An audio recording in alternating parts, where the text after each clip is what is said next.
Welcome once again. So let's start with the discussion of thermal properties of matter. This is the third topic from the 11th syllabus. Okay. This topic is also related with your 12th topic, that is thermodynamics. तुम्ही thermodynamics मध्ये बऱ्याचशा concept शिकत आहात. So त्याच्याशीच related बऱ्याचशा concept ह्या basic आणि thermal properties of matter, म्हणजे 11th मध्येच तुम्हाला टेम्परेचर किंवा हीटची जी सुरुवात आहे ती या टॉपिक पासून होते, thermal properties of the matter. Now what is mean by matter? So matter we can say that solid, liquid, gases. This is the type of the matters, or we can say that states of the matter. Okay, and we have to study their thermal properties. It means it is related with the temperature difference. Okay, मग आता पहिल्यांदा सगळ्यात सुरुवातीला तुम्हाला heat आणि temperature या दोघांमधला difference बघावा लागतो. So what is mean by heat and what is mean by temperature? So we can say that the heat is the just one type of energy which can transfer from one point to the another point. Heat ही एका point पासून दुसऱ्या point पर्यंत transfer होते. आणि temperature means what? It is one of the physical quantity which measures the amount of heat. म्हणजे थोडक्यात किंवा डिग्री ऑफ हॉटनेस म्हणतो आपण, डिग्री ऑफ कोल्डनेस म्हणतो आपण. एखाद्या बॉडीचा हॉटनेस आणि कोल्डनेस मेजर करणारी प्रॉपर्टी म्हणजे टेम्परेचर. आणि एखाद्या बॉडीमध्ये टेम्परेचर डिफरन्स येत असेल तर आपण काय म्हणूया की energy is transmitted and that energy is nothing but the heat. So this is the basic difference between heat and temperature. Heat म्हणजे एक प्रकारची एनर्जी आहे, सो ती मेजर केली जाईल जूलमध्ये किंवा अर्गमध्ये, किंवा 1 जूल इज इक्वल टू 10⁻⁷ अर्ग. मग डायमेन्शन तुम्हाला जे एनर्जीचं आहे, वर्क डनचं आहे, कायनेटिक एनर्जीचं आहे, पोटेन्शियल एनर्जीचं आहे, तेच डायमेन्शन तुम्हाला हीटसाठी वापरावं लागेल. आणि जे टेम्परेचर आहे, टेम्परेचर ही स्टँडर्ड फंडामेंटल क्वांटिटी आहे, सो त्याचं टेम्परेचरचं आपण Kelvin⁻⁴ असं डायमेन्शन डिफाईन करू शकतो. आणि टेम्परेचर मेजरमेंट कशामध्ये केली जाते? एकतर डिग्री केल्विनमध्ये केली जाते, डिग्री फॅरनाईटमध्ये केली जाते, किंवा डिग्री सेल्सियसमध्ये केली जाते. So these are the units of the temperature. Okay, आता त्याच्यानंतर एक बेसिक लॉ या सगळ्याशी रिलेटेड सांगितला जातो, तो म्हणजे zeroth law of the thermodynamics, जो की 12th मध्ये सुद्धा आहे आणि मी 11thला सुद्धा तुम्हाला हा 11च्या सिलेबसमध्ये सुद्धा हा सांगितला जातो बऱ्याच वेळेला, zeroth law of the thermodynamics. So zeroth law of the thermodynamics शिकण्यासाठी तुम्हाला थर्मल इक्विलिब्रियम ही कन्सेप्ट सगळ्यात पहिल्यांदा येते.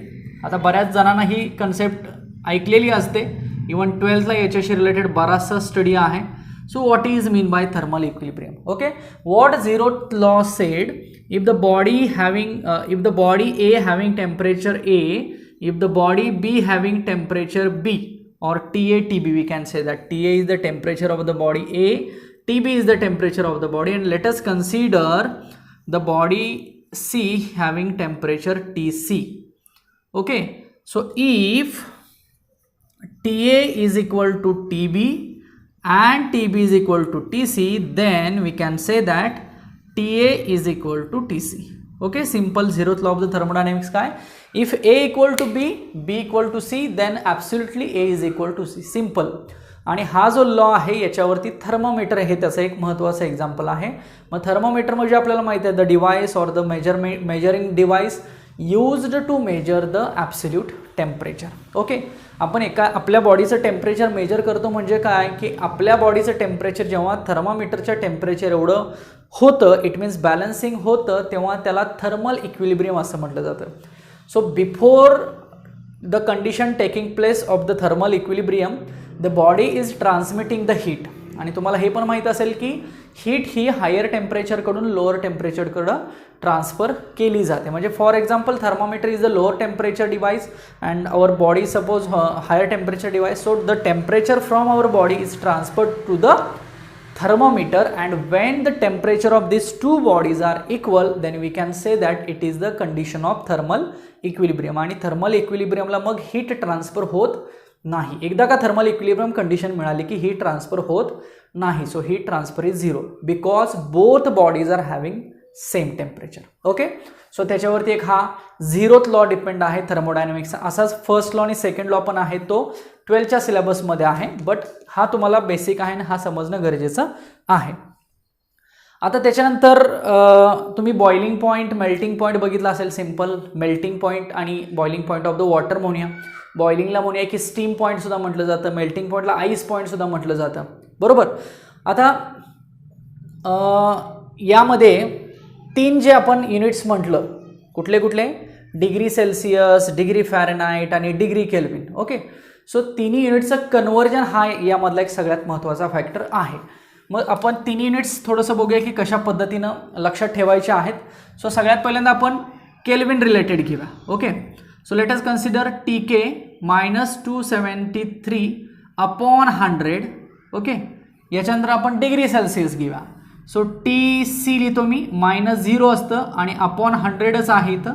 आणि याच्यानंतर TF घेऊया. सो TF -32 होईल आणि इथं 180 होईल. तर हा एक स्टँडर्ड फॉर्म्युला आहे की ज्याच्यामध्ये आपण या तिघांचं कंपॅरिझन करू शकतो किंवा आपण म्हणू शकतो की तिघांचं कन्व्हर्जन करू शकतो. एक तर टेम्परेचर ह्यातलं स्टँडर्ड युनिट कुठलं आहे तर डिग्री केल्विन आहे. सो आपल्याला कधी कधी डिग्री सेल्सिअस दिलं जातं तर ते डिग्री केल्विनमध्ये करणं गरजेचं आहे किंवा डिग्री केल्विन असेल डिग्री सेल्सिअसमध्ये किंवा डिग्री फॅरेनहाइटचं सेल्सिअस केल्विन, यासाठी तुम्हाला हा फॉर्म्युला वापरायचा आहे. So this is the conversion formula for the temperature. लक्षात ठेवा टेम्परेचरचे 3 युनिट्स आपल्याला शिकायचे आहेत, डिग्री केल्विन, डिग्री सेल्सिअस आणि डिग्री फॅरेनहाइट. एक डायग्राम मी तुमच्यासमोर दाखवतो. ही डायग्राम थोडीशी लक्षात ठेवायचा प्रयत्न करा. Look at the diagram. So comparison of Kelvin, Celsius and Fahrenheit temperature scale. मी जे 3 डिव्हायसेस किंवा 3 टेम्परेचर स्केल सांगितले ह्या तिघांचं इथं कंपॅरिझन दिसते आपल्याला, बरोबर. नेक्स्ट ॲब्सोल्यूट झिरो चेक करा. केल्विनमध्ये ॲब्सोल्यूट झिरोला झिरोच म्हणतोय आपण. डिग्री सेल्सिअस किती असतं हे तो कन्व्हर्जन बऱ्याच वेळा तुम्ही न्यूमेरिकल्समध्ये पण घेतलं असेल की -273.15 ते 0.15 अगदी ॲक्युरेट आहे, बट आपण 273 कन्सिडर करतो. आणि तेच डिग्री फॅरेनहाइटसाठी किती दिसते बघा, -459 डिग्री फॅरेनहाइट दिसते. त्याच्यानंतर आईस पॉईंट चेक करा. आता स्टीम पॉईंट आणि आईस पॉईंट म्हणजे बॉइलिंग पॉईंट आणि आईस पॉईंट असे कन्सिडर करूया ना आपण. सो आईस पॉईंट म्हणजे बघा कुठं आहे, ज्या ठिकाणी केल्विनमधलं टेम्परेचर 273 आहे. त्याच्यानंतर डिग्री सेल्सिअसमधलं अगदी 0 असेल, पण ते प्रॅक्टिकली 0च्या ऐवजी थोडंसं 0.01 म्हटलेलं आहे, बट ते ॲक्च्युली 0च आहे ना. आणि फॅरेनहाइटमध्ये ते 32 आहे बघा. म्हणजे मी मगाशी जो फॉर्म्युला लिहिला आहे बोर्डवरती त्याच्यामध्ये तुम्हाला एक लक्षात येईल की ते आईस पॉईंटच्या व्हॅल्यूज लिहिल्या आहेत बघा, 273, 0 आणि 32. ओके, त्याच्यानंतर एक नॉर्मल बॉडी टेम्परेचर असा पॉईंट दिसतोय तुम्हाला, ज्याच्यामध्ये kelvin, degree Celsius, degree Fahrenheit आणि सगळ्यात वरचा जो पॉईंट आहे तो म्हणूया आपण स्टीम पॉईंट म्हणूया बघा. तर स्टीम पॉईंटचं टेम्परेचर तुम्हाला दिसतंय डिग्री केल्विनमध्ये दिसतंय 373. 100ची ॲडिशन झाली बघा त्या 273मध्ये. डिग्री सेल्सिअसमध्ये 0मध्ये 100ची ॲडिशन झाली, डिग्री फॅरेनहाइटमध्ये 32मध्ये 100ची ॲडिशन झाली आणि आपल्याला ते डिग्री फॅरेनहाइटमध्ये मग 212 इतकं टेम्परेचर मिळालं. डिग्री सेल्सिअसमध्ये 100 मिळालं आणि केल्विनमध्ये 373 मिळाले. ओके, सो याच्यावरून आपण आईस पॉईंट आणि स्टीम पॉईंट म्हणजेच बॉइलिंग पॉईंट सांगू शकतो. सॉरी, स्टीम पॉईंट आणि बॉइलिंग पॉईंट एकच असतो बरं का, ठीक आहे. आणि आईस पॉईंटलाच फ्रीजिंग पॉईंट असं म्हटलं तरी चालेल. म्हणजे थोडक्यात की वॉटर कम्प्लिटली फ्रीज होणार आहे ज्या टेम्परेचरला, वॉटर ज्या टेम्परेचरला कम्प्लिटली फ्रीज होतं तो पॉईंट म्हणजे आईस पॉईंट म्हणूया किंवा फ्रीजिंग पॉईंट म्हणूया. आणि ज्या टेम्परेचरला ते बॉईल होतं तो स्टीम पॉईंट किंवा बॉइलिंग पॉईंट असं म्हटलं जातं. सो स्टीम आणि बॉइलिंग एकच. आय थिंक मागाशी मी काहीतरी वेगळं म्हटलो. सो ही जी आत्ता मी डायग्राम तुम्हाला दाखवली ही डायग्राम कशासाठी आहे तर टेम्परेचरचं कन्व्हर्जन जे आहे त्या कन्व्हर्जनसाठीची ती डायग्राम आहे, कारण याच्यावरती एखादा क्वेश्चन तिथं डिपेंड आहे. ओके, आता तुम्हाला 12थमध्ये बघा एक कायनेटिक थिअरी ऑफ गॅसेस असा टॉपिक आहे, तर त्याच्यामध्ये PV = nRT इक्वेशन आहे. तर त्या इक्वेशनचा स्टडीसुद्धा थोडासा 11च्या स्टडीमधूनच आलेला आहे. सो मी तुम्हाला 3 लॉज सांगितले होते, बॉइल्स लॉ, चार्ल्स लॉ आणि गे-लुसास लॉ. ओके, आपण बॉइल्स लॉमध्ये काय बघितलं होतं बघा, pressure is inversely proportional to volume at constant temperature. मी हे शॉर्टमध्ये पण सांगितलं होतं तुम्हाला हे कसं लक्षात ठेवायचं, ठीक आहे. Pressure is inversely proportional to volume at constant temperature. त्याच्यानंतर होतं व्हॉल्यूम इज डायरेक्टली किंवा temperature is directly proportional to volume असं लिहिलं तरी चालेल, बट ॲट कॉन्स्टंट प्रेशर. बरोबर आहे का बघा. आणि नंतर गे-लुसास लॉमध्ये काय सांगितलं होतं,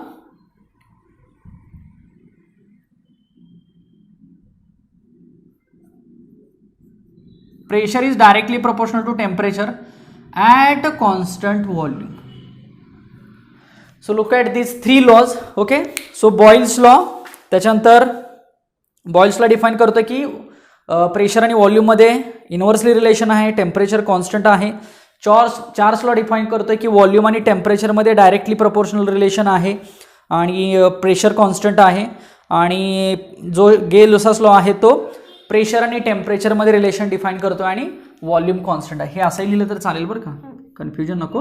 volume is directly proportional temperature असं लिहिलं तरी पण चालेल. मी याचा एक शॉर्टकटही तुम्हाला सांगितलेला होता. आणि हे जे 3 लॉज आहेत हे बेसिक गॅसेस लॉ आहेत असं पण म्हणूया. आणि ह्या 3 लॉजवरून काय केलं जातं, हे इक्वेशन फाइंड आउट केलं जातं. So what is this equation? This equation represents the ideal gas equation. मला वाटतं आपण थर्मोडायनॅमिक्स टॉपिक हा खूप इन डिटेल बघितलेला आहे. खूप इंटरेस्टिंग टर्म्स तुम्हाला तिथं सांगितलेला आहे. सो त्यालाच रिलेट करून तुम्हाला थोडंसं 11चा जो thermal properties of matter topic आहे तो शिकावा लागेल. Okay. So this PV is equal to nRT is nothing but the ideal gas equation in which pressure, volume, N for number of mole, then R for constant, universal gas constant असं म्हटलं जातं. बरोबर आहे. आणि T for temperature असं म्हटलं जातं. So this is the ideal gas equation and we are using the ideal gas equation by referring these 3 laws. बघा लक्षात आले का? हे शॉर्टमध्ये सुद्धा तुम्ही अशा पद्धतीनं लक्षात ठेवू शकता. ठीक आहे. आता टेम्परेचर मेजरमेंटचं जे डिव्हाइस असतं त्याला आपण थर्मोमीटर म्हटलं, तसंच हीट मेजरमेंटचं डिव्हाइस असतं त्याला कॅलरीमीटर असं म्हटलं जातं. सो या टॉपिकमध्ये टेम्परेचर मेजरमेंट आणि हीट मेजरमेंट असे जे 2 पॉईंट्स आहेत ते सुद्धा इन डिटेल आपल्याला बघायचे आहेत. स्टेप बाय स्टेप आपण सगळे पॉईंट्स बघणार आहोत. समरीसुद्धा या टॉपिकच्या समरीवरनं सुद्धा बऱ्याचशा गोष्टी तुमच्या लक्षात येतील की कुठले कुठले पॉईंट इन्व्हॉल्व आहेत. मी मॅक्सिमम जे इम्पॉर्टंट आहेत जे तुम्हाला यायलाच पाहिजेत ते सगळे इथं हायलाईट करायचा प्रयत्न करतो आहे. चलो लुक ॲट दिस पॉईंट. आणि हे समजले का बघा सगळ्यांना एकदा. Okay. So next point is again very important and very interesting point. Thermal expansion. Definitely प्रत्येकाला लगेच समजेल असा पॉईंट आहे थर्मल एक्सपान्शन. आता थर्मल एक्सपान्शन म्हणजे काय पहिल्यांदा बघूया. Okay. So what is mean by expansion? So expansion means increase, to increase. Okay. Expansion means to increase. मग काहीतरी तिथं फिजिकल क्वांटिटी, फिजिकल पॅरामीटर जो आहे त्याच्यामध्ये इन्क्रीज होणार आहे, इन्क्रीमेंट होणार आहे. आता ती जी इन्क्रीमेंट होणार आहे ती कोणामुळे होणार आहे? तर due to the thermal. So it means what? Due to the temperature. Okay. It means simply we can define the thermal expansion is the property of the material, okay, in which the body is expanded or the particular material is to be expanded with respect to temperature. Okay. It means there is a expansion in the body by the temperature is simply called as thermal expansion. मग आता हे लक्षात कसं ठेवायचं? म्हणजे for example he body आहे तर ह्या बॉडीला जर हीट दिली म्हणजेच टेम्परेचर अप्लाय केलं तर या बॉडीचं एक्सपान्शन होणार आहे. मग आता एक्सपान्शन होणार आहे म्हणजे नक्की काय होणार आहे? एकतर या बॉडीची लेंथ इन्क्रीज होणार आहे. काय म्हटलं मी? एकतर या बॉडीची लेंथ इन्क्रीज होणार आहे, एकतर या बॉडीचा एरिया इन्क्रीज होणार आहे, एकतर या बॉडीचा एरिया इन्क्रीज होणार आहे, और एकतर या बॉडीचं व्हॉल्यूम इन्क्रीज होणार आहे. So we can consider there is a expansions in the length, area and volume. लक्षात येतोय का? फरक समजतोय का बघा? सो लेंथ इन्क्रीज होऊ शकते with respect to temperature, area increase होऊ शकतो with respect to temperature, as well as volume can be increased with respect to temperature. So या 3 चेंजेसवरती हे थर्मल एक्सपान्शन डिवाइड झालेलं आहे. It means what? First thermal expansion, I will give you the comparatively, so definitely you will get the meaning. So first is the linear expansion. So look at the word linear expansion. So this is related with the length, longitudinal na length. So linear, it is related to the length. Then aerial expansion. Aerial expansion म्हणजे area मध्ये जे expansion होणार आहे त्याला काय म्हणायचं? Aerial expansion. यालाच superficial expansion सुद्धा म्हटलं जातं. Okay. And third is the volume. Volume expansion. कशामध्ये एक्सपान्शन होणार आहे? तर व्हॉल्यूममध्ये एक्सपान्शन होणार आहे आणि हे व्हॉल्यूममध्ये असल्यामुळे याला म्हटलं जातं क्युबिकल एक्सपान्शन. कसलं एक्सपान्शन आहे हे? क्युबिकल. बघा, फर्स्ट एक्सपान्शन असेल ते लेंथ मधलं असेल, दिसतंय व्यवस्थित सगळ्यांना. सेकंड असेल ते एरियल मधलं असेल आणि थर्ड एक्सपान्शन असेल ते व्हॉल्यूम मधलं असेल. सो एरियल, लेंथ, एरिया आणि व्हॉल्यूममधलं एक्सपान्शन. सिंपल टाईप समजले. So these are the main 3 types of the thermal expansions. आता बघूया की लेंथ. तुम्हाला एक टाईप नीट समजला, डेफिनेटली दुसरा आणि तिसरा टाईप सुद्धा समजून जाणार. ओके, सो बघूया पहिला टाईप बघा लेंथ. लेंथमध्ये काय करायचं, एक सिंपल लेंथ कन्सिडर करायची. So let us consider length just L. Okay, so when we will apply the temperature or when we will consider the expansion in this length, what will happen? This length may be increased by particular length, suppose delta L. This is original length. Okay, so ह्या length मध्ये काय झालं, increase झाली ना थोडीशी length. मग thermal expansion कसं define केलं जातं, तर change in length with respect to original length is directly proportional to the change in temperature. Very very important relation. बघा, जो काही चेंज इन लेंथ फॅक्टर आहे, मग चेंज इन लेंथ कसा घ्यायचा, delta L upon L. What is mean by delta L, change in length, and what is mean bye L, original length. So delta L upon original length जर आपण काढलं तर ते directly proportional असेल कशाला, change in the temperature. जो काही change आपण तिथे कन्सिडर केलेला आहे त्या टेम्परेचरच्या चेंजला. ओके, म्हणजे हा झाला थोडक्यात expansion point in the length. आता हेच मी थोडंसं असं लिहितो. So delta L upon L is equal to alpha into delta T. So instead of किंवा डायरेक्टलीचं साईन काढलं आणि आपण इथं काय कन्सिडर केलं, अल्फा. सो हा जो अल्फा आहे ना तो या लेंथचा कॉन्स्टंट झाला. लक्षात आलं, हा जो अल्फा आहे तो लिनियर एक्सपान्शनचा कोइफिशियंट झाला, कॉन्स्टंट झाला. बघा हाच मी अल्फा असं लिहू का, alpha is equal to delta L upon L into delta T, whether it is correct. So this is the value of alpha. So what is alpha? Coefficient of length, we can say that. Next again we can write alpha is equal to delta L. delta L आपण कसं लिहितो, दोन length मधला change लिहितो आपण. मग हा change आपण असं लिहूया, suppose LT minus L0 upon L0 into delta T. बघा काय लिहिलं मी, what is mean by LT, T degree Celsius असतानाची length. What is mean by L0, 0 degree Celsius initial temperature असतानाची लेंथ होण्या. What is mean by again L0, initial length. And what is delta t, change in temperature. So change in temperature सुद्धा आपण T minus T0 असं सुद्धा लिहू शकतो. Is it correct. हाच formula मी असाही लिहू शकतो. So this is the value of the alpha. Again we can write alpha is equal to L2 minus L1 upon L1 into T2 minus T1 असं लिहिलं तरी सुद्धा चालेल. This is also correct alpha. आता हा अल्फा मग मला सांगा मेजर कशामध्ये केला जाईल, इथं मला सांगा ह्या लेंथला हे लेंथ गेलं तर 1 अपॉन डिग्री सेल्सिअस किंवा 1 अपॉन डिग्री केल्विनमध्ये काय केला जाईल, हा अल्फा मेजर केला जाईल. समजलं का बघा. So this is the simple concept of the linear expansion. It means the expansion in the length due to the change in temperature. Temperature मध्ये चेंज झाल्यामुळं लेंथमध्ये आलेला चेंज आपल्याला बघायला मिळाला एवढं असेल. सो सिंपल कन्सेप्ट समजला. आता याच्यावरूनच आपण काय करूया, एरियल एक्सपान्शन कन्सिडर करू. सिंपल एरिया कन्सिडर करायचा, काही वेगळं नाही आहे. बघा मी सांगतो, late us consider this is the initial area. Okay, let us A0 म्हणूया आपण.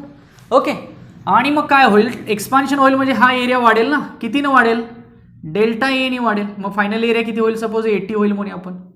मग हा जो डेल्टा ए तो किती असेल, 80 मायनस A0 असेल. ओके, मग हा जो चेंज आहे तो मग कसा डिफाईन होणार, डेल्टा ए अपॉन ए, जसं मगाशी आहे तसं. ओके, किंवा A0 म्हणतो मी, is directly proportional to delta t, whether it is correct. बघा delta l upon l is directly proportional to delta t. तसं लिहिलं आपण, delta A upon A0 is directly proportional to delta T. So therefore delta A upon A0 is equal to, इथं beta घेऊया. What is mean by beta, so beta is again coefficient. पण कुणाचा coefficient आहे हा, areal एक्सपान्शनचा coefficient. Simply लेंथमध्ये आपण काय घेतला, कोइफिशियंट अल्फा घेतला. सो तसा एरियलमध्ये काय घ्यायचा, बीटा घ्यायचा. इकडे कोण असेल मग, गॅमा असेल. Alpha beta gamma, very simple concept. चला हेच आता थोडंसं मग एक्सपान्शन करूया आपण, फॉर्म्युल्याचं एक्सपान्शन करूया. Okay, so we can write beta. So beta is equal to काय लिहिता येईल, delta A upon A0 into delta T. It can be written as AT minus A0 upon A0 T minus T0. बघा हा formula बरोबर आहे का? याचा आणि याचं कंपॅरिझन तुम्ही आता करू शकता. त्यासाठी ही पहिली कन्सेप्ट तुम्हाला समजली तर दुसरी डेफिनेटली जमेल आणि तर तिसरी सुद्धा डेफिनेटली जमेल. Okay, so next beta is equal to, हेच मी असं लिहिलं तरी पण चालेल ना, A2 minus A1 upon A1 into T2 minus T1. Simple. तुम्हाला चेंज कसा लिहायचा असतो हे माहीत आहे बघा. सो त्या फॉर्ममध्ये आपण लिहू शकतो beta is equal to A2 minus A1 upon A1 into bracket T2 minus T1. Again it is measured in 1 degree Celsius, 1 upon or 1 upon degree kelvin. बरोबर आहे का मला सांगा? म्हणजे अल्फाचं पण तेच युनिट येते, बीटाचं पण तेच येते. काय येते बघा याच्यामध्ये सुद्धा, A2 minus A1. What is meant by A2 minus A1? Change in area. What will be the answer? Area. Upon A1, initial area. It is again area. So area आणि area terms कशा होतील? Vanish. Cancel होतील. So राहील काय फक्त 1 upon temperature राहील. Simple. So 1 upon temperature it means what? 1 upon degree Celsius किंवा 1 upon degree Kelvin. So this is the value of alpha. This is value of beta and next we will calculate the value of gamma. समजलं इथपर्यंत? चला आता तसंच volume expansion बघा, त्यालाच आपण cubical expansion असं म्हटलेलं आहे. 3 टाईपचे एक्सपान्शन्स आहेत लक्षात ठेवा. ह्या 3पैकी कुठलं जरी एक्झाम्पल आपण आलं तरी ते तुम्हाला सुटलं पाहिजे. आपण MCQ डिस्कशनमध्ये ह्या तिन्हीचे एक एक्झाम्पल्स घेणार आहोत. चला, क्युबिकलमध्ये आपल्याला क्यूब कन्सिडर करावं लागेल like this. Okay, so let us consider first of all cube. दिसतोय समोर तुमच्या क्यूब.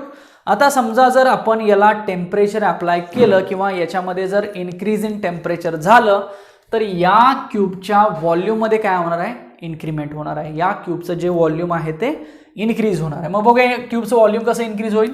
लाईक थोडंसं आपण असं इमॅजिन करू. Yes, this cube can be increases in this fashion. Like आपण असं म्हणूया. मग आधी त्या क्यूबचं व्हॉल्यूम किती होतं? सपोज V0 होतं. नंतर किती झालं? सपोज VT झालं. म्हणजे डेल्टा V किती झाला? तर VT मायनस V0 झाला. बघा लक्षात येते का? जसं इथं घेतलं LTL0, जसं इथं घेतलं ATA0, तसं व्हॉल्यूमसाठी पण आपण काय घेतलं? VT आणि V0 कन्सिडर केलं. चला आता इक्वेशन्स बघूया. हे इक्वेशन. सो काय लिहिलं आपण? Change in length upon length, तसं change in volume upon original volume ना. आता इथं बघा, आपण इथं L0 सुद्धा म्हटलं तर चालेल, याला कन्फ्युजन नको. काही नावं तुम्ही द्या, फक्त अर्थ लक्षात ठेवा.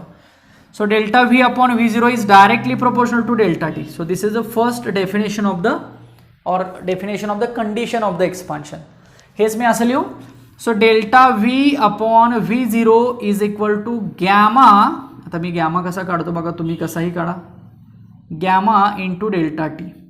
So what is gamma? So gamma is equal to delta V upon V0 into delta T. What is gamma? Delta V upon V0 into delta T. Now what is mean by delta V? Delta V ला आपण काय म्हणतो? Change in volume म्हणतो. मग change in volume म्हणजे काय? थोडक्यात मला सांगा, आधीच एक व्हॉल्यूम आहे ते थोड्या वेळाने इन्क्रीज झालं टेम्परेचर अप्लाय केल्यामुळे. सो इन्क्रीज झालेलं व्हॉल्यूम मायनस ते इनिशियल व्हॉल्यूम, दोघांची काय होईल? Subtraction होईल. So what is change in volume? So gamma is equal to, so instead of delta V we can put VT minus V0 upon this V0 and here होईल T minus T0. So this is the formula of gamma. What is the gamma? VT minus V0 upon V0 minus V0 into bracket T minus T0. Now let us consider या फॉर्ममध्ये हेच लिहूया का? So gamma is equal to, बघा काय होईल मग? V2 minus V1 upon V1 into bracket T2 minus T1. Again this is the formula. बघा आता इथं सुद्धा मला सांगा, या फॉर्म्युल्यामध्ये थोडंसं आपण बघितलं तर V2 मायनस V1 म्हणजे काय? व्हॉल्यूम आहे. अपॉन V1 म्हणजे काय? Again it is volume. So राहिलं काय? फक्त टेम्परेचर. म्हणजे व्हॉल्यूमच्या व्हॉल्यूमला युनिट निघून जाईल ना, मग 1 अपॉन टेम्परेचरच राहिलं. म्हणजे गॅमाचं सुद्धा युनिट 1 अपॉन डिग्री सेल्सिअस और 1 अपॉन डिग्री केल्विन. म्हणजे सेल्सिअस 1/डिग्री सेल्सिअस किंवा सेल्सिअस इनवर्स किंवा तसंच केल्विन इनवर्स असं आपण लिहू शकतो. सो तुम्हाला एक लक्षात येते का, अल्फा, बीटा आणि गॅमा हे तिन्हीही कॉन्स्टंटच आहेत, कोइफिशियंटच आहेत. फक्त अल्फा आहे तो लेंथचा कोइफिशियंट आहे, बीटा आहे तो एरियाचा कोइफिशियंट आहे आणि गॅमा आहे तो व्हॉल्यूमचा कोइफिशियंट आहे. So this is the concept of thermal expansion. I hope की तुमच्या ही लक्षात आली असेल. सिंपल लक्षात ठेवा की टेम्परेचर अप्लाय केल्यामुळं त्या बॉडीच्या डायमेन्शनमध्ये बदल होणार, या प्रोसेसला थर्मल एक्सपान्शन म्हटलं जातं. मग ज्याच्यामध्ये लेंथमध्ये चेंज झाला की त्याला लिनियर एक्सपान्शन म्हणायचं, व्हॉल्यूममध्ये चेंज झाला की एरियामध्ये चेंज झाला की एरियल एक्सपान्शन, त्याला सुपरफिशियल सुद्धा म्हणतात. आणि जर व्हॉल्यूममध्ये चेंज झालं तर त्याला क्युबिकल एक्सपान्शन असं म्हणायचं. सिंपल. आता हे जे 3 कॉन्स्टंट आहेत अल्फा, बीटा आणि गॅमा, ह्या तिघांच्या मध्ये एक सिंपल रिलेशन आहे. आता ते कसं आलं काय आलं हे काही काढत बसायची गरज नाही, डायरेक्ट तुम्ही लक्षात ठेवू शकता. कसं लक्षात ठेवायचं बघा, अल्फा, बीटा, गॅमा असं लिहायचं. लिहिलं, upon 1 equal two upon 2 equal two upon 3. बस. काय लिहिलं मी, अल्फा, बीटा, गॅमा या तिघांच्या मधलं रिलेशन कसं आहे, अल्फा, बीटा, गॅमा अपॉन 1, 2, 3. म्हणजे तुम्हाला क्वेश्चन एकतर याच्यावरती तर असतोच, बट याच्याशी रिलेटेड तुम्हाला क्वेश्चन अल्फा, बीटा, गॅमा मधल्या कन्व्हर्जन्समध्ये सुद्धा येऊ शकतो. तर हा एक सगळ्यात महत्त्वाचा पॉईंट ह्या टॉपिकमधला कन्सिडर केला जातो. बघा, टॉपिकची सुरुवात जी आहे ती थोडीशी 0th लॉपासून होते, थर्मामीटरपासून होते किंवा degree Celsius, degree Fahrenheit, degree kelvin यांच्या कन्व्हर्जन्सपासून होते. नंतर थर्मल इक्विलिब्रियम म्हणजे काय असतं त्याच्यापासून होते. त्याच्यानंतर आईस पॉईंट किंवा ते आपण मेल्टिंग पॉईंट, बॉइलिंग पॉईंट म्हणतो, आईसला फ्रीजिंग म्हणतो, याच्यापासून होते. त्याची एक कन्सेप्च्युअल डायग्राम आहे त्याच्यापासून होते. त्याच्यानंतर BCG, Boyle's law, Charles law आणि गे-लुसास लॉ, हे तिन्ही लॉची स्टेटमेंट्स तुम्हाला माहीत पाहिजेत. याच्यावरून तुम्हाला न्यूमेरिकल येऊ शकतं, थेरॉटिकल क्वेश्चन येऊ शकतो आणि ह्या तिन्ही लॉवरून ideal gas equation find out केलं जातं. ओके. सो जेवढा इंट्रोडक्टरी किंवा जो पहिला पार्ट आहे त्यातला जो मी सगळा जो इम्पॉर्टंट आहे तो सांगितलेला आहे. आता पुढचा पार्ट बघूया आपण या टॉपिकमधला.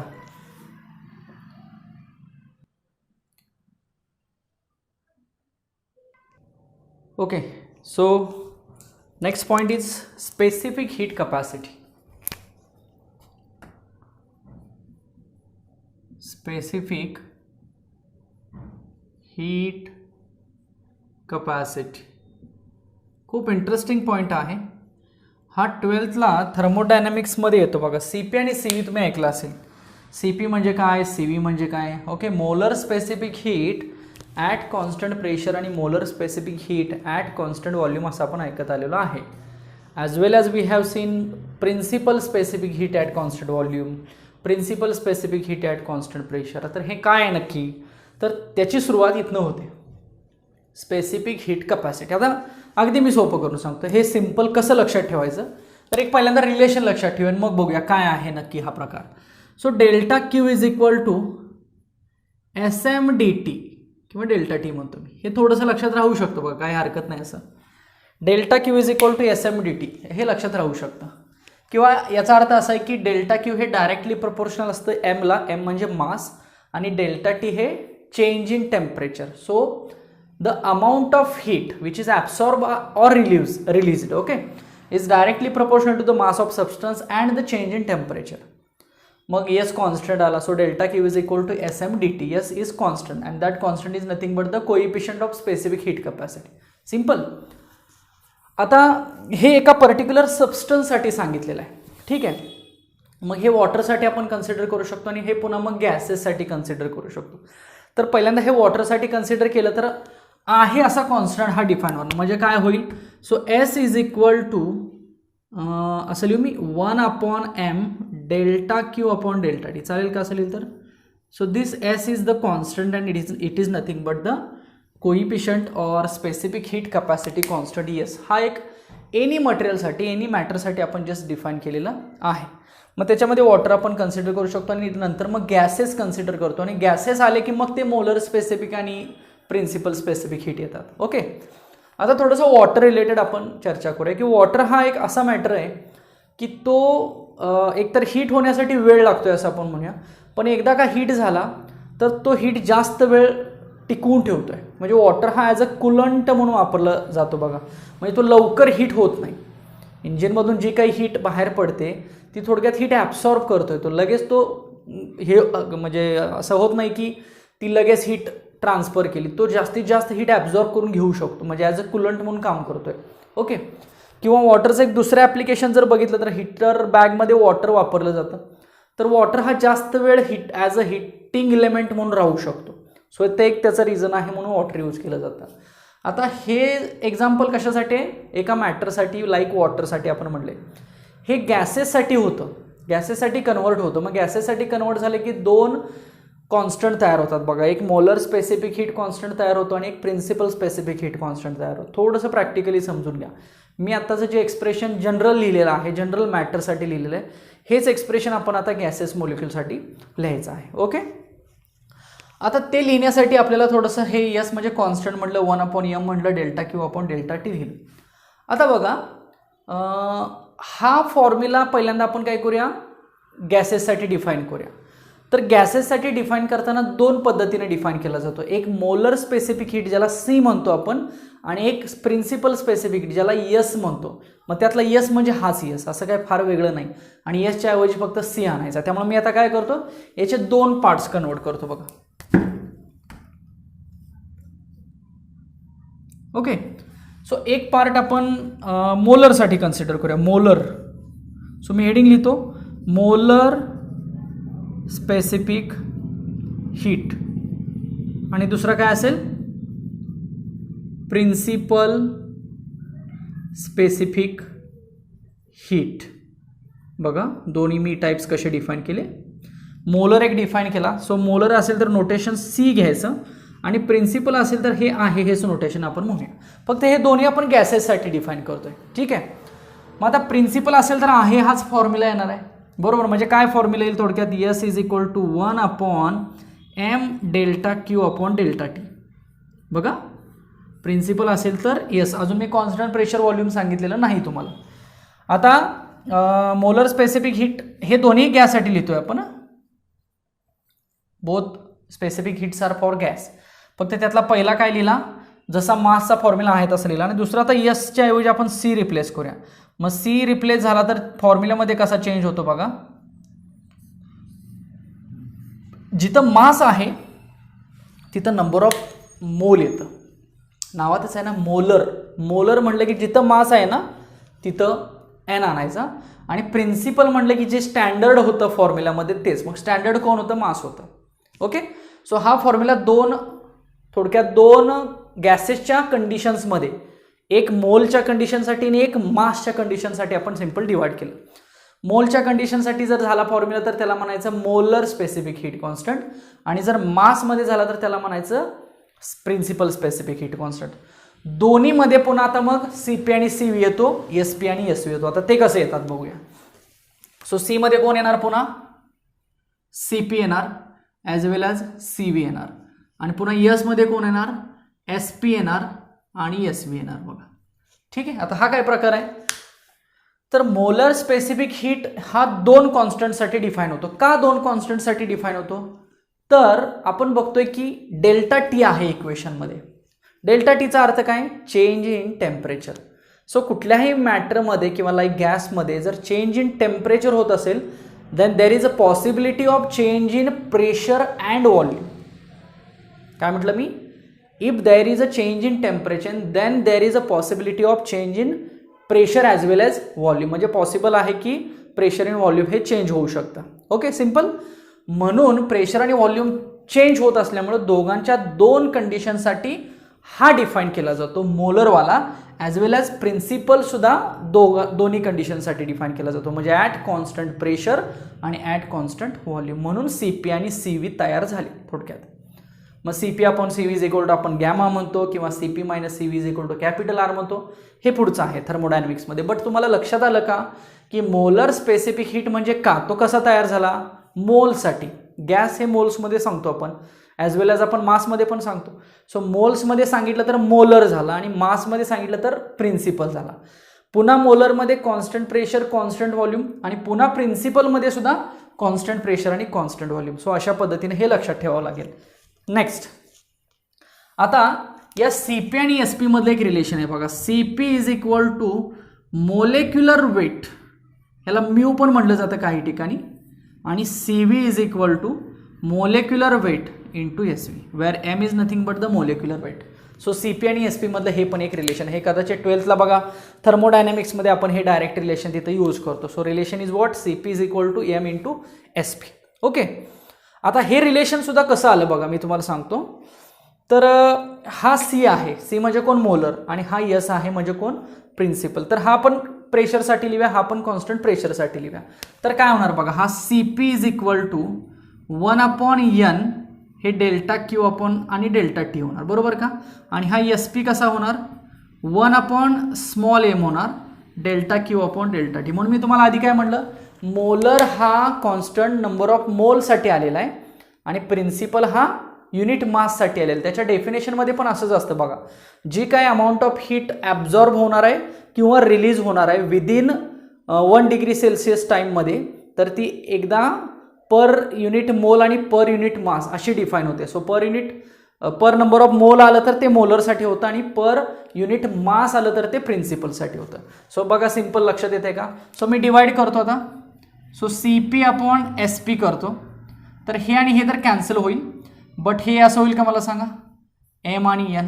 Okay, so CP is equal to, हा म्हणजे मोलेक्युलर वेट असतं ना, आणि हे SP झालं बघा. आलं का लक्षात. म्हणजे हा फॉर्म्युला कसा आला ते मी तुम्हाला सांगितलं. हे थोडंसं डायरेक्ट दिलं जातं बुकमध्ये, हे असं सोडून दिलं जात नाही, बट तुम्ही समजू शकता की कसं आलं ते. सिमिलरली हे बघा कसं येईल, SV इज इक्वल टू मी लिहितो 1/n delta Q upon delta T लिहितो, आणि SV लिहितो मी 1/m लिहितो, delta Q upon delta T लिहितो. मला सांगा दोन्ही डिवाइड केले तर काय होईल, CV upon SV is equal to हे M आणि हे N राहील, हे तर कॅन्सल होईल, हे वरती जाईल ना. So therefore CV is equal to काय येईल मला सांगा, मोलेक्युलर वेट इंटू SV येईल. आलं बघा रिलेशन. सो हे अशा पद्धतीने ह्या दोन्हीवरून तुम्ही कन्सिडर करू शकता हे फॉर्म्युले किंवा C आणि S मधलं रिलेशन. आय होप की तुम्हाला ही लक्षात येत असेल कंडिशन. खूप मी सोपी करून सांगायचा प्रयत्न करतोय. स्पेसिफिक हीट कपॅसिटी एखाद्या मॅटरसाठी डिफाईन केली जाते अशी. ओके, ती म्हणजे थोडक्यात प्रिन्सिपल आहे बघा, कारण मास रिलेटेड आहे म्हणजे प्रिन्सिपल आहे. फक्त यात नंबर ऑफ मोल आला की ते मोलर झालं, सिंपल. बाकी कॉन्स्टंट तोच आहे बघा, 1/n delta Q upon delta T. फक्त 1/m च्या ऐवजी 1/n आहे ना, त्यामुळे फरक लक्षात येतोय का बघा तुमच्या. सो मोलर आणि प्रिन्सिपल, पुन्हा हे दोघांमधलं रिलेशन कसं आलं ते थोडक्यात मी सांगितलं. आता थोडासा हा फॉर्म्युला पुन्हा एकदा मी घेतो. So delta Q is equal to SM dt. So तोच मी इथं लिहितो बघा. So Q is equal to SM dt असंही लिहिलं जातं. ओके, हेच Q इज इक्वल टू फक्त SM असं सुद्धा लिहिलं जातं. सो हे डेल्टा T जर 1 डिग्री किंवा 1 डिग्री केल्विन असेल डेल्टा T, म्हणजे युनिट टेम्परेचर ना, अशी कंडिशन. सो ह्याला सुद्धा हीट इक्वेशन असं म्हटलं जातं. Okay, so simple heat equation we can say that Q is equal to SM म्हणूया, Q is equal to S into M. ह्याला हीट कपॅसिटी किंवा थर्मल कपॅसिटी सुद्धा असं म्हटलं जातं. ओके, मग मला सांगा याच्यातला S कसा मेजर केला जाईल, जूल पर केजी ना. इथं S कसा मेजर केला जाईल सांगा, जूल पर केजी डिग्री सेल्सिअस किंवा डिग्री केल्विन. हे युनिट सुद्धा लक्षात असू द्या Sचं. किंवा अगदी C म्हटला तरी सुद्धा Cचं सुद्धा हेच युनिट असेल. वॉटरसाठी जनरली 4.2 वगैरे कन्सिडर केला जातो. ओके, अशा काही कॉन्स्टंट व्हॅल्यू वगैरे तुम्हाला टेक्स्टबुकमधनं जर सापडल्या तर त्या एक लक्षात ठेवा. सो एक अगदी इन शॉर्ट मी तरी स्टडी तुम्हाला स्पेसिफिक हीट कपॅसिटीचं सांगितलेलं आहे बघा. बघा लक्षात आलं का. बऱ्याच जणांचं हे 12thमध्ये आल्यानंतर कळत नाही की हे C कुठनं आला किंवा S कुठनं आला, बट ॲक्च्युली हे 11thला आहे. 12thमध्ये डायरेक्ट रिलेशन दिले बघा हे ॲडिबॅटिक प्रोसेसच्या तिथं कुठंतरी. त्यामुळे हे तुम्हाला 12वीच्या सिलेबसमध्ये जो थर्मोडायनॅमिक्स टॉपिक आहे तिथं डेफिनेटली याचा उपयोग होतो. So this is the basic part of the specific heat capacity. So ह्यातलं S आहे ना, त्या यसला म्हटलं जातं स्पेसिफिक हीट कपॅसिटी. ती 2 टाईपमध्ये सांगायची, मोलसाठी, माससाठी. Gases related. मोलसाठी म्हटलं की मोलर सांगायचं, माससाठी म्हटलं की प्रिन्सिपल सांगायचं. दोघांमधलं रिलेशन हे अशा पद्धतीनं आणि हीट इक्वेशन हे असं. सो एवढा सगळा स्टडी हा मोलर स्पेसिफिक हीट कपॅसिटी किंवा principal specific heat capacity related आहे. बघा समजला का. सो हा जो पॉईंट आहे ना याच्यावरून कॅलरीमीटर एक महत्त्वाचं एक्झाम्पल आहे याच्यामध्ये. So calorimeter, so it is one of the device instrument measuring instrument to measure the heat. Okay, so heat मेजरमेंटसाठी कॅलरीमीटर यूज केलं जातं. मग कॅलरीमीटरमध्ये यसची व्हॅल्यू फाइंड आउट केली जाते. So one of the application of the specific heat capacity म्हणूया किंवा कॅलरीमीटर एक असा प्रकार आहे की जो हीट मेजरमेंटसाठी वापरला जातो. याच्यावरचा एक थेरॉटिकल क्वेश्चन आहे. मग तुम्हाला मग हीट रिलेटेड एखादा क्वेश्चन त्याच्यावरती तयार होऊ शकतो थेरॉटिकल. सो लक्षात ठेवा कॅलरीमीटर हे एक हीट मेजरिंग डिव्हाइस आहे ज्याच्यामध्ये काय केलं जातं जनरली एक जो ज्याची हीट मेजर करायची आहे तो कन्सिडर केला जातो त्या कॅलरीमीटरमध्ये आणि त्याचं मग स्पेसिफिक हीट कॅपॅसिटी वगैरे फाइंड आउट करून त्याची हीट मेजरमेंट जूलमध्ये फाइंड आउट केली जाते. कारण हीटलाच आपण काय म्हणतोय वन टाईप ऑफ एनर्जी म्हणतोय. Okay, so this is the study related to the specific heat capacity.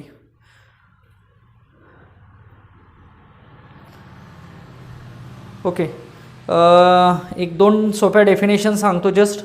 Normal melting point आणि नॉर्मल बॉइलिंग पॉईंट आहे बघा. The melting point of a substance at 1 standard atmospheric pressure is called as normal melting point. Okay, म्हणजे 0 degree Celsius वॉटरचा. आणि normal boiling point म्हटलं की 100 degree Celsius सांगायचं की boiling point म्हणजे स्टीम पॉईंट थोडक्यात. So this is a study related to the specific heat capacity. Again sublimation एक point आहे, एक डेफिनेशन आहे, सिंपल कन्सेप्ट सांगतो बघा. सब्लिमेशन जनरली याच्यामध्ये काय होतं, सॉलिड जी स्टेट आहे ती लिक्विडमध्ये कन्वर्ट न होता डायरेक्ट कशामध्ये कन्वर्ट होते म्हणून आपण गॅसमध्ये. सो आपण जनरली म्हणतो की सॉलिड स्टेट ही जनरली बॉईल केल्यानंतर लिक्विड होते आणि लिक्विडमधून पुन्हा ती गॅसमध्ये कन्वर्ट होते. बट आपण जर सॉलिड स्टेट ही डायरेक्ट गॅसमध्ये कन्वर्ट केली तर त्या प्रोसेसला काय म्हणू शकतो, सब्लिमेशन म्हणू शकतो बघा. सिंपल डेफिनेशन आहे, the change from solid state to vapour state without passing through the liquid is called as sublimation. Okay, so this is overall study about the specific heat capacity. जेवढे important highlights आहेत तेवढे मी सांगितलेले आहेत. चला आता next आपण एक पुढचा सेकंड लास्ट पॉईंट बघूया. It is related to the heat transfer. Okay, heat transfer again हा एक थेरॉटिकल पॉइंट आहे. हीट ट्रान्सफर तुम्ही ऐकलं असेल. Heat transfer can be possible by 3 ways. Okay, heat transfer can be possible by 3 ways: conduction, convection and radiation. So I will just give you the examples, you will get the meaning. So first is conduction. This is very important, conduction. Okay, second one is convection, and third one is the radiation.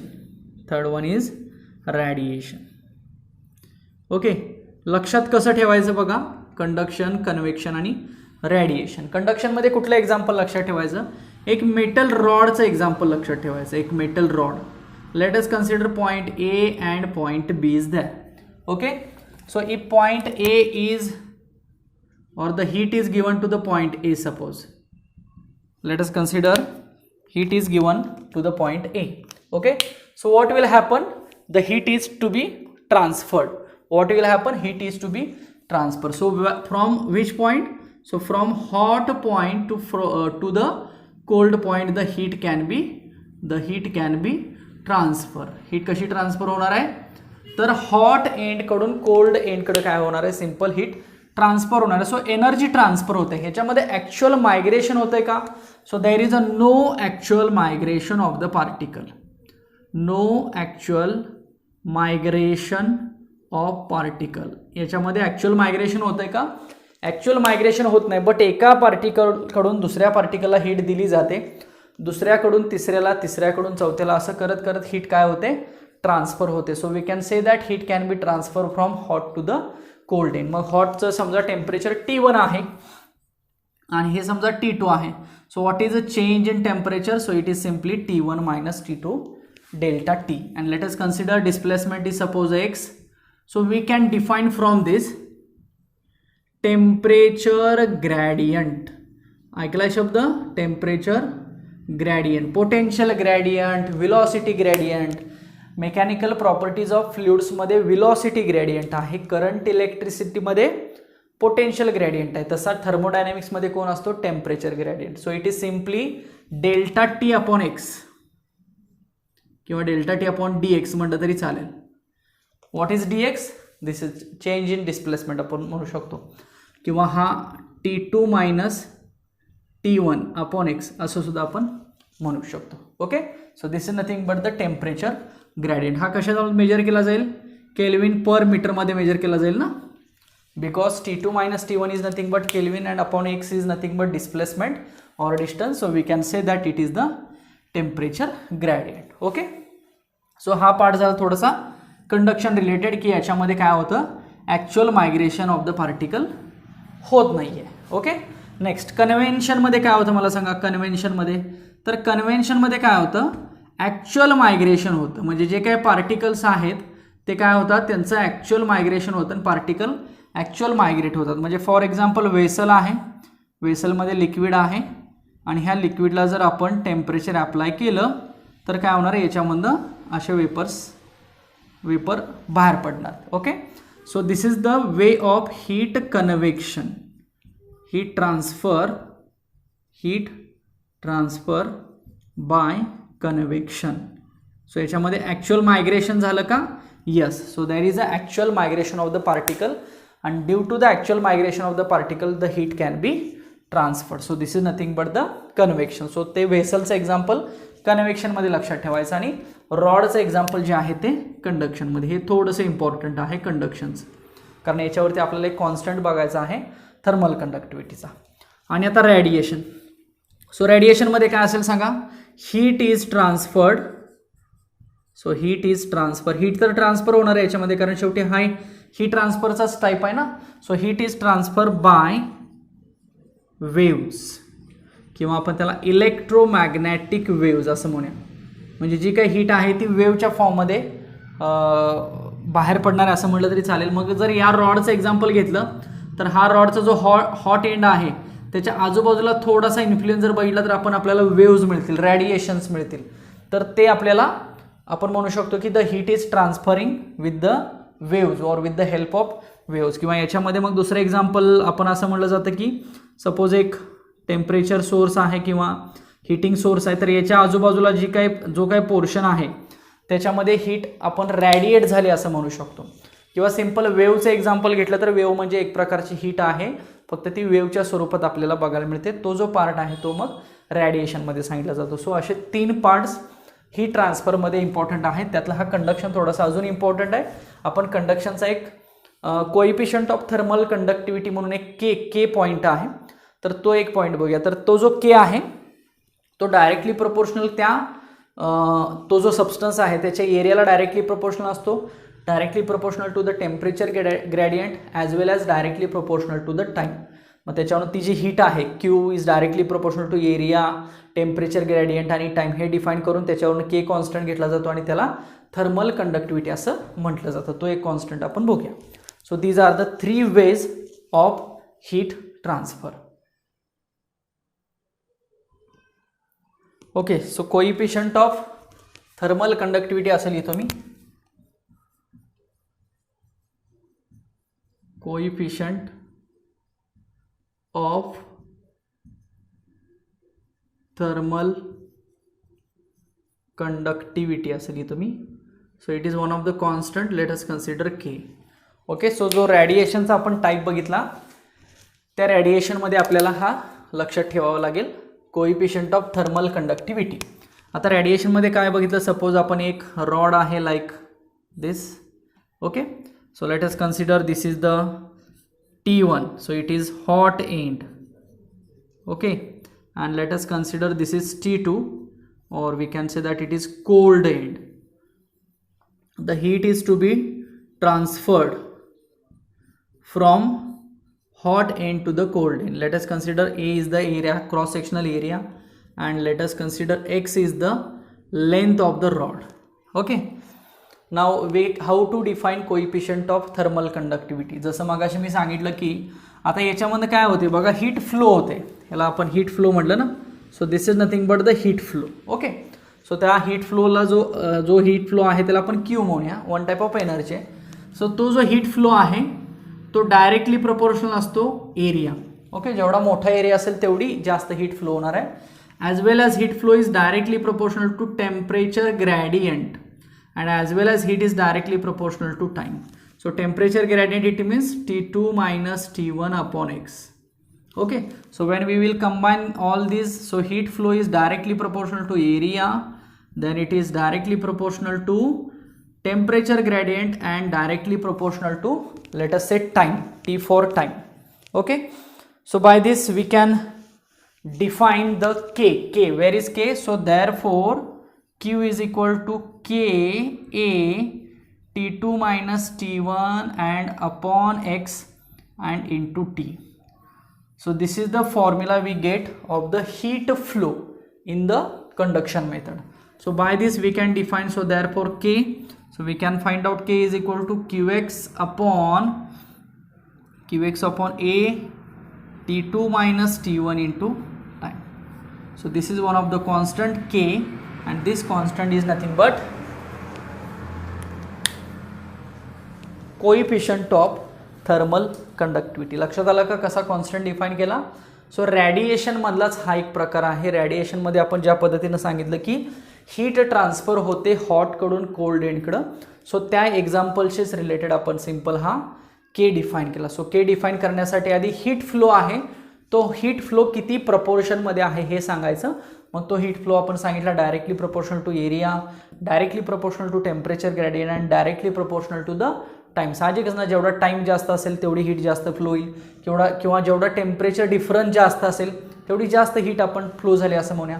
So Q is nothing but the heat flow, and this heat flow is directly proportional to area, directly proportional to temperature gradient and directly proportional to the temperature. किंवा Q is directly proportional to temperature difference and Q is inversely proportional to the displacement. असं म्हणूया, जेवढी length कमी असेल तेवढी जास्त heat transfer होणार आहे, जेवढी लेंथ जास्त असेल तेवढी कमी हीट ट्रान्सफर होणार आहे. साहजिकच ना, हीट फ्लो व्हायला थोडासा वेळ लागेल. अगदी रॉडचं एक्झाम्पल तुम्ही कन्सिडर करून सांगू शकता की जर कमी रॉड असेल तर लगेच इथून इथं हीट ट्रान्सफर होणार आहे from hot end to the cold end. But जर हाच रॉड मोठा असेल तर हीट थोडीशी फ्लो व्हायला वेळ लागू शकतो ना. It means we can say that minimum amount of heat can be flow by maximum displacement. That's why it is inversely proportional to the X. So हे जे काय मी बडबडलो ते सगळं मॅथमॅटिकली एकत्र केलं आणि त्याच्यावरनं K डिफाईन केला. So this is nothing but the coefficient of thermal conductivity. I hope तुमच्या हे लक्षात आलं असेल.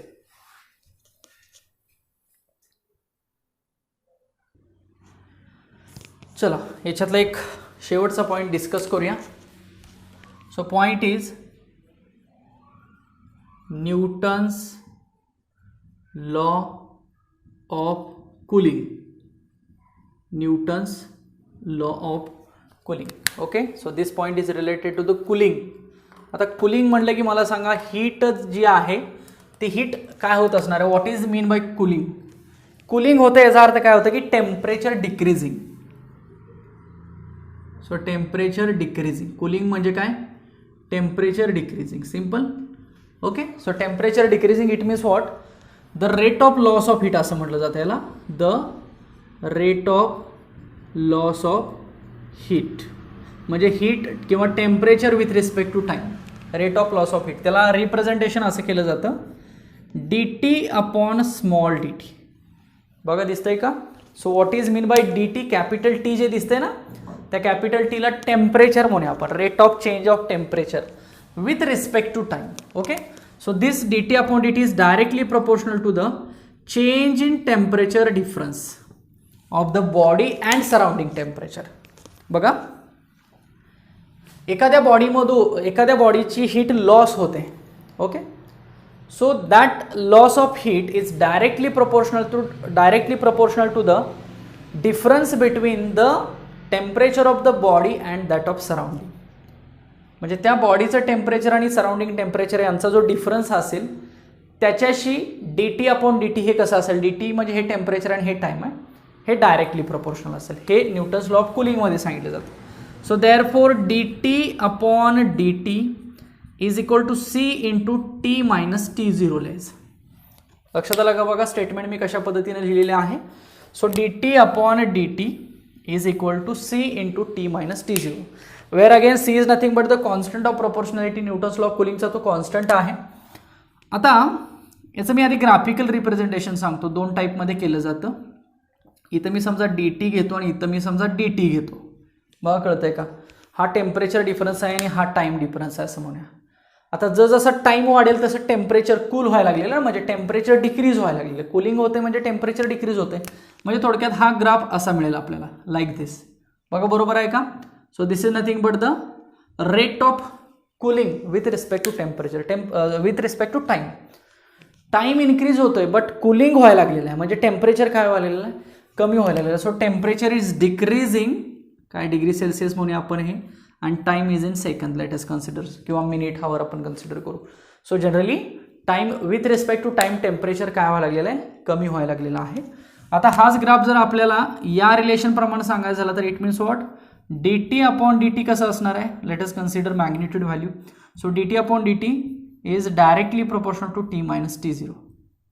सो याच्यामध्ये ग्राफ मग आपण असा म्हणू शकतो, it means what directly proportional. बघा याच्यामध्ये आणि याच्यामध्ये कसा ग्राफ सांगू शकतो आपण, डायरेक्टली प्रोपोर्शनल सांगू शकतो. सो एवढं तुम्हाला लक्षात ठेवायला लागेल न्यूटन्स लॉ ऑफ कुलिंगमध्ये. आता याच्यावरचं न्यूमरिकल कसं असतो, तर न्यूमरिकलसाठी तुम्हाला दोन कंडिशन्स दिल्या जातात. कुठल्या कुठल्या दोन कंडिशन्स असतात, लाईक दिस. तुम्हाला हा रेट दिला जातो.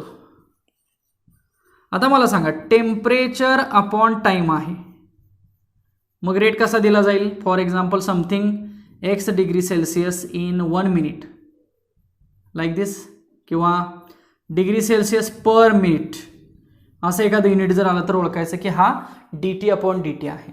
दोन कंडिशनसाठी इथं T1 करायची कंडिशन, पहिली कंडिशन, आणि दुसऱ्या फॉर्म्युल्यामध्ये T2 करायचं. बाकी सराउंडिंग टेम्परेचर दोन्ही केससाठी कसं राहील, सेम राहील. आणि ही झाली सेकंड कंडिशन आपली, ही झाली आपली फर्स्ट कंडिशन. बघा C दोन्हीमध्ये कॉन्स्टंट आला. इथं बॉडीचं टेम्परेचर T1 झालं, दुसऱ्या केसमध्ये बॉडीचं टेम्परेचर T2 झालं. बट दोन्ही केसमध्ये सराउंडिंग टेम्परेचर आहे ते कसं असेल, सेम असेल. Okay.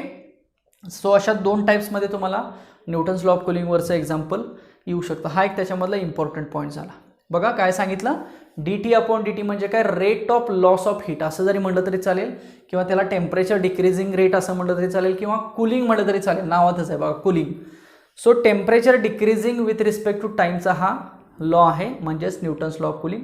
And what it shows, dt upon dt, that is rate of loss of heat, is directly proportional to the difference between the temperature of the body and that of surrounding. आता सराउंडिंगचं temperature generally 25 degree Celsius 30 degree Celsius अशा पद्धतीनं तुम्हाला तिथं ते दिलं जाईल. So ते टेम्परेचर कन्सिडर करून मग आपल्याला या लॉप्रमाणे एक्झाम्पल सोडवायचे आहेत. न्यूटन्स लॉ ऑफ कुलिंगवरचं एक्झाम्पल कसं ओळखायचं, जनरली असा जर रेट सापडला degree Celsius per minute, so अशा पद्धतीनं सापडला, सराउंडिंग टेम्परेचर इन्व्हॉल्व झालं, बॉडीचं टेम्परेचर इन्व्हॉल्व झालं, की तो जो न्यूमेरिकल आहे तो मग न्यूटन्स लॉ कुलिंग बेसवरती असेल. त्याच्यावरून हे दोन ग्राफ रिप्रेझेंट आपण करू शकतो. हा बघा इन्व्हर्सली, पण हा कशामध्ये, टेम्परेचर आणि टाईममध्ये इन्व्हर्सली रिलेशन आहे. याचा अर्थ काय की रेट ऑफ चेंज ऑफ किंवा rate of loss of heat व्हायला लागलेलं आहे, म्हणजे कुलिंग व्हायला लागलेलं आहे, बट टाईम इन्क्रीज होत चाललेला आहे. आणि इथं ॲक्च्युअल जो ग्राफ लॉचा ग्राफ आहे तो आपण सांगू शकतो की dt upon dt is directly proportional to t minus t0, where t is nothing but the temperature of the body and t0 is nothing but the surrounding temperature. I hope तुम्हाला हे थोडंफार लक्षात आलं असेल. So this is a part of this topic and this is overall very important and highlighted parts of the thermal properties of matter.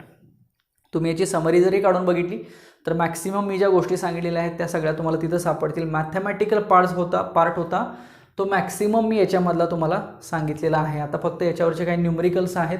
आता हा topic आणि thermodynamics थोडंसं तुम्ही मर्ज केले, कम्पॅरेटिव्हली स्टडी केला तर अजून थोडंसं सोपं जाईल. बट हा 11th मधला थर्मोडायनॅमिक्स आहे असं म्हटलं तरी चालेल, thermal properties of the matter. त्याच्यामध्ये काय काय मी बेसिक पार्ट सांगितले, तुम्ही सुद्धा अगदी तसं पार्ट वाईज स्टडी करा, समरी प्रिपेअर करा आणि त्यानुसार मग बघा ओव्हरऑल स्टडी होतोय का, आणि मग MCQ सोडवायचा प्रयत्न करा. But as compare to the previous topic, म्हणजे अगदी मोशनमधल्या टॉपिकपेक्षा थोडासा हा सोपा वाटेल.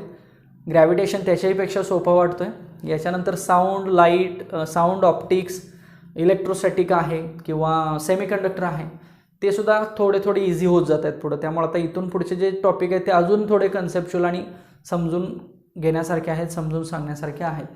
बट ठीक आहे, तुम्हाला आता 11चे कितपत तुमचा आधीचा स्टडी आहे तोही मॅटर करेल. किती बेसिक कन्सेप्ट क्लिअर आहेत, जरी नसल्या तरी फारसं काही टेन्शन घेऊ नका. क्वेश्चन पेपर तसा फारसा अवघड निघणार नाही आहे सध्याची कंडिशन बघता. बट तुम्हाला एक चांगला चान्स आहे की चांगली मार्क्स मिळवायचा. म्हणजे ओव्हरऑल कॉम्पिटिशन तसं बघितलं तर कमी राहील, बट त्या कॉम्पिटिशनमध्ये तुम्हाला चान्स आत्ता असा आहे की चांगली मार्क्स मिळवून चांगलं मेरिट आणि चांगली रँक मिळवण्याचा. ओके, सो तशा पद्धतीनं डे बाय डे स्टडी कर चला. ओके, सो भेटूया आपण पुढच्या लेक्चरला या टॉपिकवरचे मल्टिपल चॉईस क्वेश्चन घेऊन. तोपर्यंत मग अभ्यास करा. याच्यामध्ये काही शंका असेल तर नक्की विचारा. Thank you so much.